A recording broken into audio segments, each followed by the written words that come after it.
So guys welcome to my new blog में आपका स्वागत है। अभी हम लोग रेणुकूट से चलकर आ गए हैं रायगढ़ में, जो कि कंपनी का नाम है सिंघल स्टील कंपनी। अभी यहाँ पर हम लोग आ गए हैं। अभी देखते हैं कब तक खाली हो जाएगा।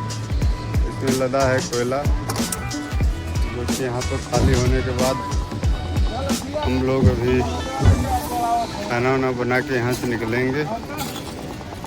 अभी देखते हैं कितना समय लगेगा खाली होने में।